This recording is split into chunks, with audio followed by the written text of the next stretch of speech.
तो बहुत समय आपका हम लेंगे नहीं, कोई हमको भाषण देना नहीं है। जितना बात हम बतावत नहीं सुबह से शाम तक तो आप लोग को YouTube पर देखने को मिल रहा है, मोबाइल पर, तो कोई नई बात बता नहीं रहे हैं। आज संजोग ऐसा है कि आपकी धरती पर आए हैं तो नई बात बताने के लिए ये है कि जन सुराज की, जनता की जो ताकत है, हम जब बतावत नहीं कि दल नहीं खे बनावे के, तो आदमी के बुझाते नहीं खे कि भैया दल बनी ना तो वोट के करा के दिया।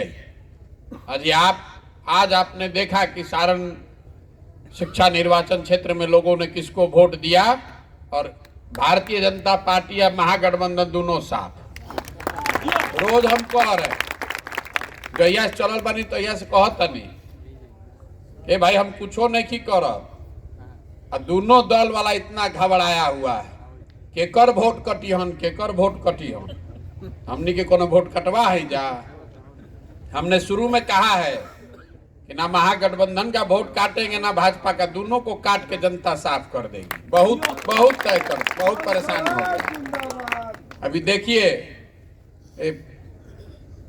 हमको अपना जो चुनाव लड़ाने का अनुभव है, हम बता रहे हैं आपको, जनता एकदम त्रस्त हो गई है। बिहार एकदम त्रस्त हो गई है, उसको कोई मिलिए नहीं रहा है।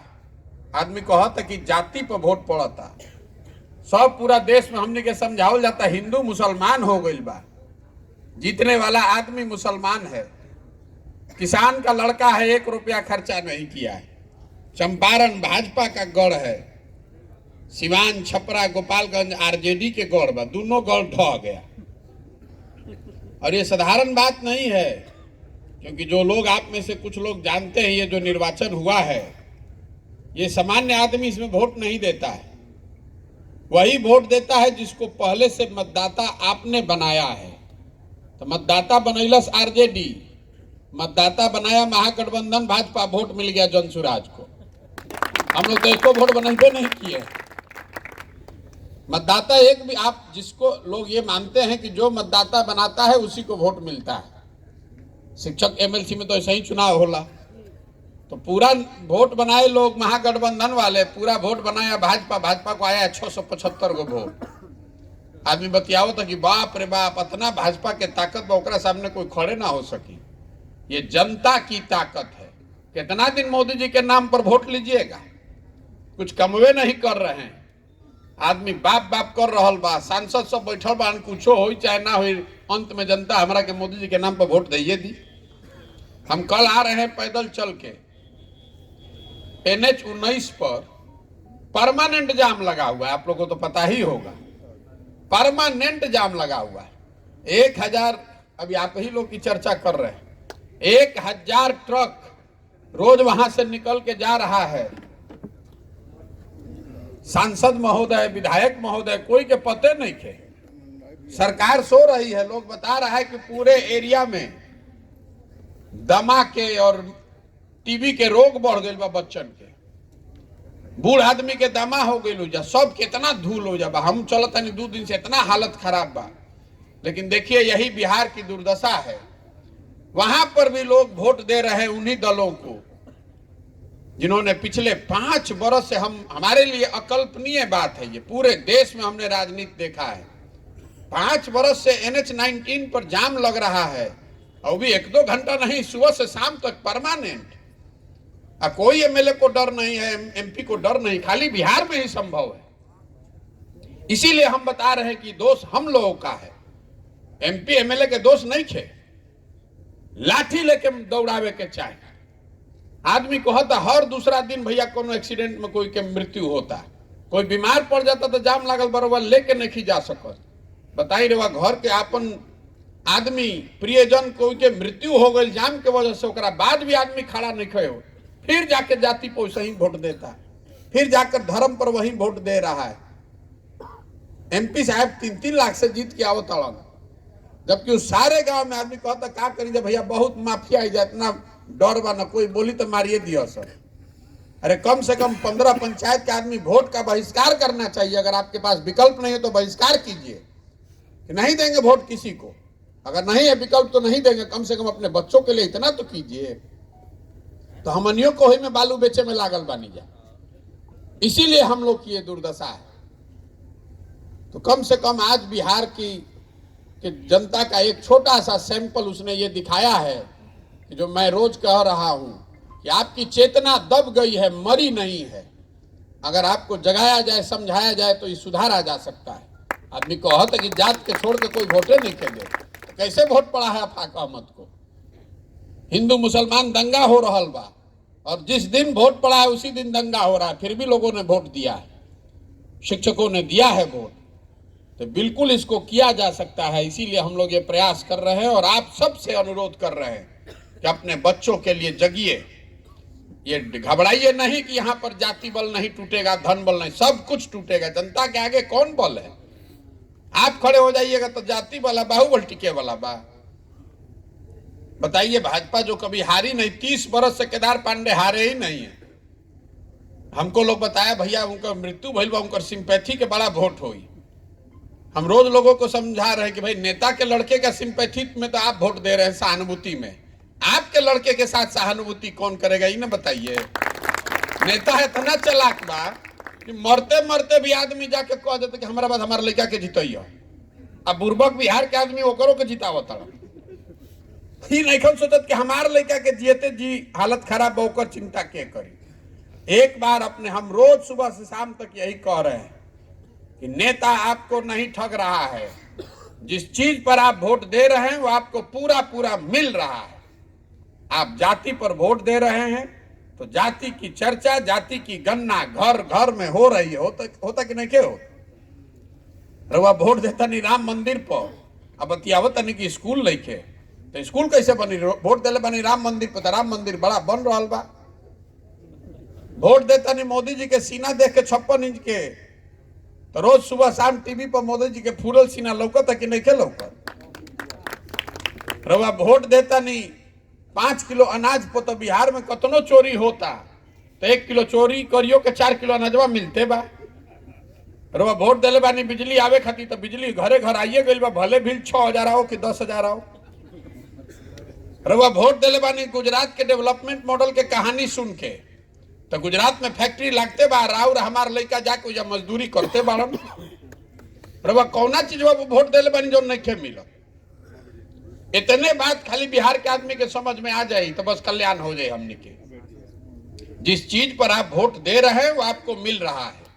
अपने बच्चों के पढ़ाई और रोजगार के लिए वोट दीजिएगा तो वो भी मिलेगा। हमें कौनो बहुत बड़ा ज्ञान नहीं थे और यही कहने के लिए रोज चल रहे हैं। हम कोई महामानव नहीं है, नेता नहीं है, बड़का बड़का बात आदमी कहता। आदमी साधारण आदमी बनी जाए, साधारण घर में पैदा भइल बनी जाए। बिहार के सुधारे खातिर एगो प्रयास अपने से कर रहे हैं। आप भी लगिए, हमारे अकेले करने से नहीं होगा। एक आदमी हम कितना ही कर देंगे। अगर अपना घर परिवार छोड़ के भी साल 2 साल भी अगर चलत रहो तो कितना हजार आदमी से हम मिलो। 100-150 आदमी बैठल बानी जाए। अगर हर आदमी 10-10 आदमी का भी जिम्मा ले लेगा तो 1500 आदमी को एक दिन में आप ठीक कीजिएगा। 1500 आदमी पहुंचने के लिए हमको 3 दिन चलना पड़ेगा पैदल। तो आपके बच्चे का भी भविष्य का सवाल है। खड़ा होइए, चिंता में मत पड़िए कि दल कौन बनी, एक सिंबल के होई, जकरे के जनता चुनी ओकरे के जितावल जाए। पहले कनी के हटावल जाए, पहले इन लोग को हटाइए। कि हम ना जाएंगे। जी बैठिए।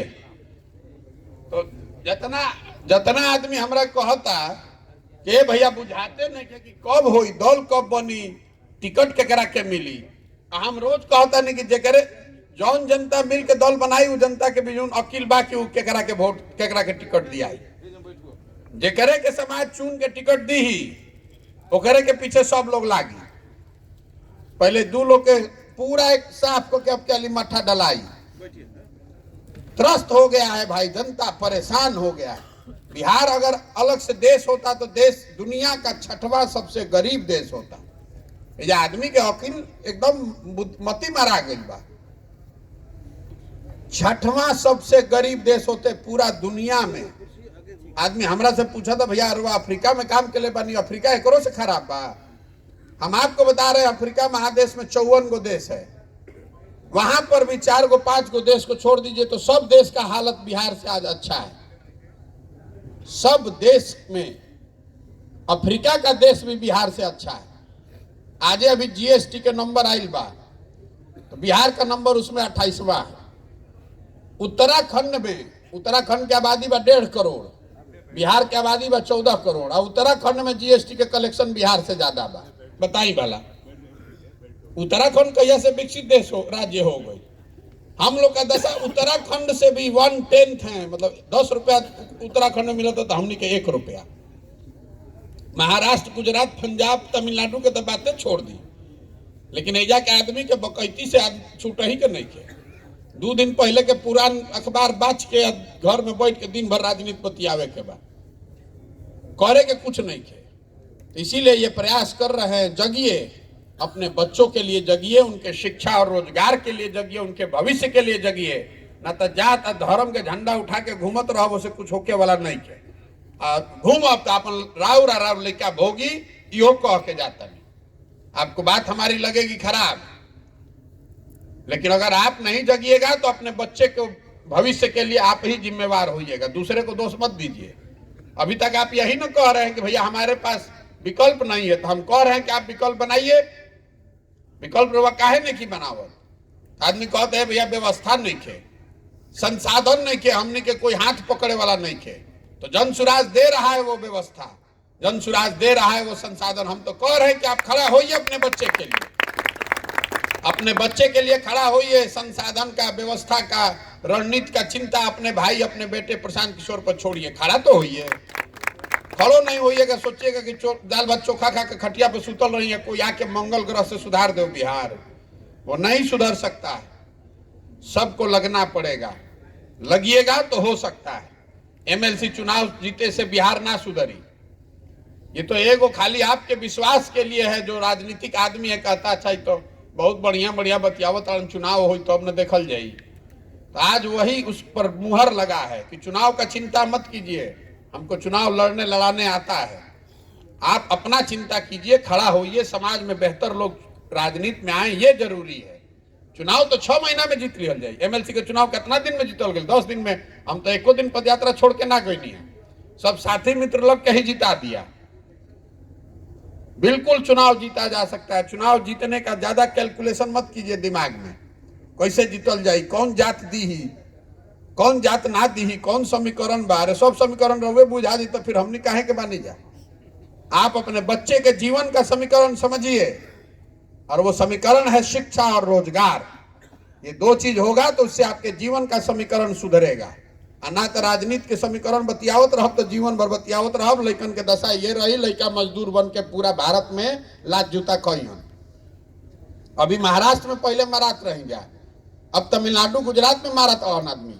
कुछ दिन में हमने के लइकन के यूपी मध्य प्रदेश में भी आदमी मारी। सब राज्य आगे बढ़ता, हमने के पीछे और जाते नहीं। तो लइका मरहन ना। तमिलनाडु के आदमी के कोनो झगड़ा बा बिहार से?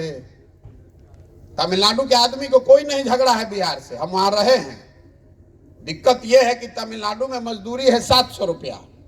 अब बिहार का आदमी बेचारा गरीबी में जाकर वहां 400 में 500 में काम कर रहा है। तो तमिलनाडु का आदमी सोच रहा है कि यहाँ के कुल बाजारे बिगाड़ देता असन बिहार के आदमी, इसीलिए मार के भगा रहा है वहां से। तो कल यही दशा आपको यूपी में होगा। दूसरा राज्य आगे बढ़ रहा है और हमनी के जात और धर्म के नशा इतना चढ़ल कि बुझाते नहीं थे। इसीलिए कर रहे हैं ये प्रयास। आप भी लगिए, जगिए, अपने बच्चों के लिए जगिए, प्रशांत किशोर के लिए नहीं, जन सुराज के लिए नहीं, बिहार के लिए नहीं, देश के लिए नहीं, अपने बच्चों के लिए जगिए। स्वार्थी बनिए। नेता आके कहता है भैया देश खातिर वोट दो, कोई राष्ट्रवाद खातिर वोट देता, पगला गई बनी जा। अरे आपका लड़का बुर्बक, अनपढ़, बेरोजगार हो जाएगा तो देश मजबूत होगी, कमजोर हो जाएगी। अगर बिहार भर का लड़का अनपढ़ हो जाएगा, बिहार के लोग सब गरीब हो जाएंगे तो उससे देश मजबूत होगा कि कमजोर होगा? 13 करोड़ आदमी अनपढ़ हो गया, बेरोजगार हो गया तो देश उससे कमजोर ना होगा भाई। तो देश मजबूत हो खाली वोट देवे से कि आपको अपने बच्चे को भी मजबूत करना पड़ेगा। जो आदमी अपनी और अपने बच्चों की चिंता नहीं कर सकता है वो समाज का चिंता क्या करेगा?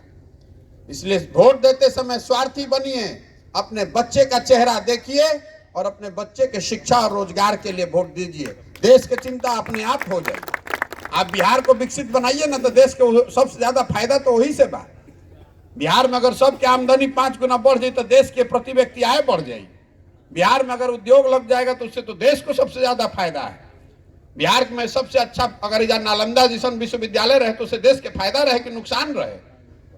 और वहाँ यहाँ सब स्कूल खराब हो गए तो उससे देश के फायदा होता कि नुकसान होता? हमने के तो सबके नुकसान होता। सब अनपढ़ लिखा पैदा करते नहीं, हमने के मजदूर बना के देश भर में भेजता नहीं जा।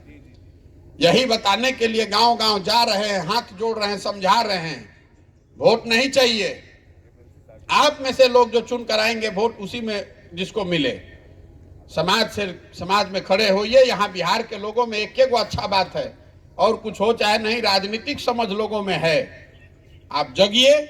ये जो धूल जमी हुई है, काई जम गया है आपके दिमाग पर, अपने पूर्वजों को याद कीजिए।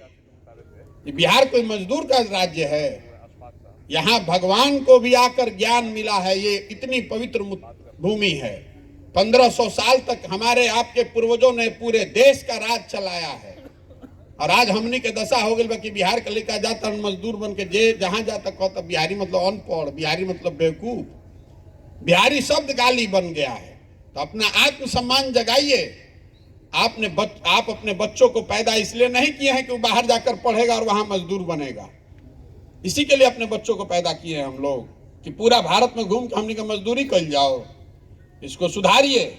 और सुधारने का जिम्मा किसी नेता किसी दल का नहीं है, आपका हमारा है। बिहार को सुधारना है तो बिहार के लोगों को प्रयास करना पड़ेगा। तमिलनाडु कर्नाटक से आदमी आकर बिहार नहीं सुधारेगा। और खाली बतियाने से नहीं होगा, करके दिखाना होगा। आप लोग यहाँ आए हैं, 10 बज गए, 10:15। हम ज्यादा आपको पहले बोले हैं कि आपको लंबा समय हम रोकेंगे नहीं। आप आए, इसके लिए आपका बहुत बहुत धन्यवाद। और जितने लोग हमारे साथी यहाँ पर पिछले 5-7 दिनों से लगे हुए हैं इस चुनाव में, उनको भी मैं शुभकामना दे रहा हूं, उनको बधाई दे रहा हूं, उनको धन्यवाद कह रहा हूं। और लेकिन एमएलसी के चुनाव जीते से बिहार ना बदली। एमएलसी एमपी का चुनाव आएगा जाएगा। जरूरी है कि आप बदलिए, समाज बदले, समाज की सोच बदले, तभी बिहार को हम लोग बेहतर बना सकते हैं। ना तो चुनाव तो हम बहुत जीते हारे। चुनाव जीतने से अब बहुत आदमी के चिंता लगल बा बिहार कैसे जीतल जाइए, इलेक्शन कैसे जीतल जाइए। अरे 2015 में तो हम पूरा बिहार जीत गए थे। अभी तो जीतब कि ना जीतब? 2015 में जीते थे ना, 190 सीट जीते थे। तो क्या हो गया? उससे बिहार सुधर गया? बिहार तब सुधरेगा जब बिहार को सही लोगों के साथ जीता जाए, एक योजना के साथ जीता जाए, संकल्प लेकर जीता जाए कि नहीं इसको 10 वर्ष में सुधारना है, और समाज उसके साथ लगे, तब बिहार सुधरेगा। आप आए, हमारी आपने बात सुनी, उसके लिए आपका बहुत बहुत धन्यवाद। एक बार बिहार के सम्मान में, इस मिट्टी के गौरव में एक नारा लगाइए।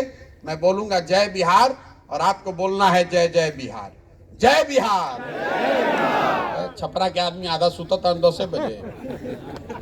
जय बिहार, जय बिहार, जय बिहार। बहुत बहुत धन्यवाद।